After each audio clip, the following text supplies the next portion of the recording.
Yeah, 2012 is when I came to work for the ministry, and Alana was deputy minister at the time, and she obviously recognized the need to kind of elevate the importance of building public trust in agriculture.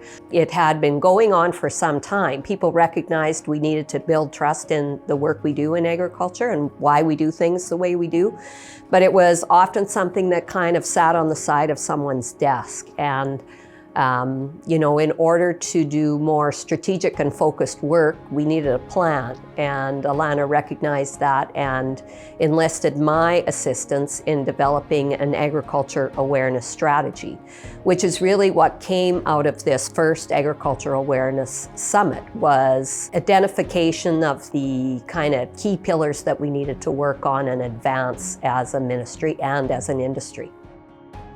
Well, when I joined the Ministry of Agriculture as the deputy minister in 2007, I'd come from industry, and it was always something I worried about. Now, at that point, I probably called it agriculture awareness. Some people called it social license for agriculture, but it was this whole issue of the public not really understanding what we were doing, worried about maybe some of the technology we were using. And, so that's kind of how that whole conversation started when I was in industry. That I came in to be the deputy minister in 2007. And it was something that I immediately started talking about because I felt like we were losing ground. I just thought, and so many people in the industry did think we were kind of losing ground. We weren't communicating properly. We were really defensive. So I think by 2013, I had matured a little bit in my thinking, as had much of the industry. Right around that time, we decided we wanted to have, sort of this summit that would bring together people to really not launch the conversation, because the conversation had already begun, but to kind of focus it. So what are we going to do about it? Are we all on the same page? How are we going to all get on the same page? How are we going to drive progress and success? What does success look like? That's kind of how we started the whole idea of the summit.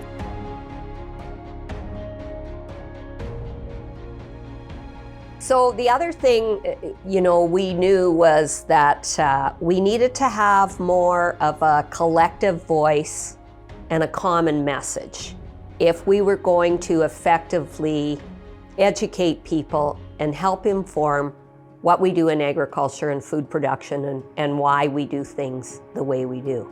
Everybody felt like they were kind of doing something, and most people were, but it wasn't very focused, as I said before. So.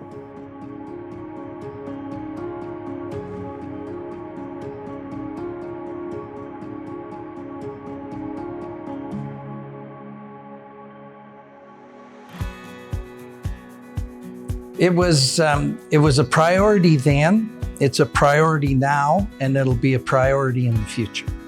And why? Because agriculture is a very important industry, but it's one that where less and less people know about it every year.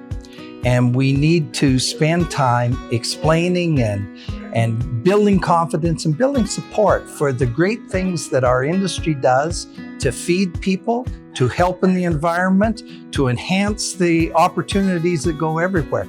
But you can only do that if you have the trust of the consumer behind you.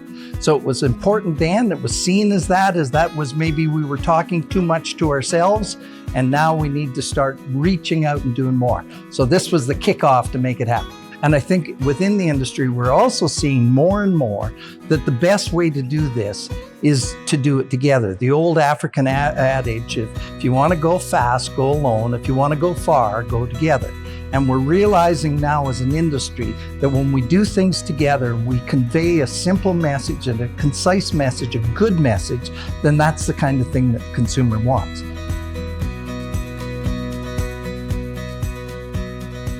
In public trust, the most important thing that I see is owning an issue. If something comes up, you do not sidestep it. You go in and you own it, because you're saying, yes, it is a problem, we will deal with it, we will try to learn from it, and it will make us better.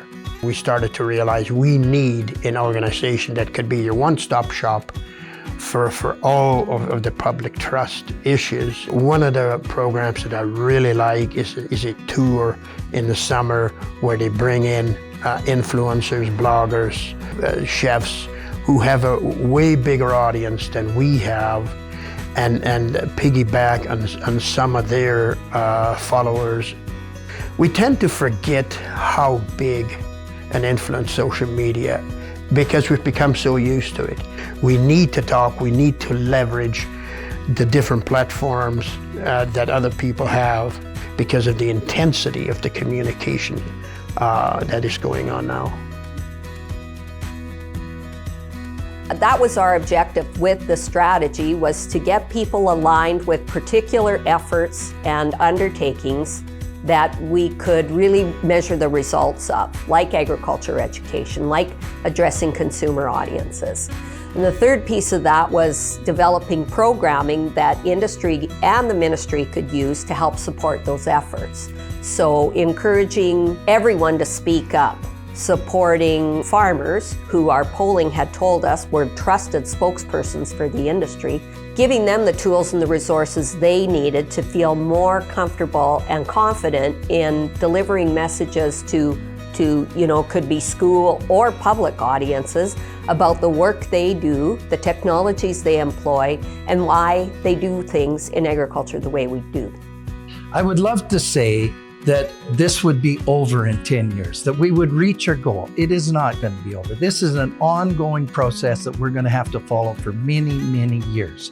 And it is a process where we're going to have to be sharper in our communication. We need to be bolder in our communication and everything. So I think going forward, communications is the big issue. Well, if I did have a message to leave with people at this summit is, keep on doing what we're doing. We've done so much in the last 10 years. We've come a long way. We're far more connected to consumers. We're far better at being transparent and open and inviting people into our farms and operations. Keep talking, keep communicating, try to control your defensiveness, and be encouraged by how much progress we've made, because we have come a long way. And this is our business. This is now number one issue for us. We need to have the ability to operate. Governments, shouldn't be sort of pushed by the public to take our tools and technology away. And I think the only way we can maintain the tools and technology is to maintain the trust. So we have to keep communicating.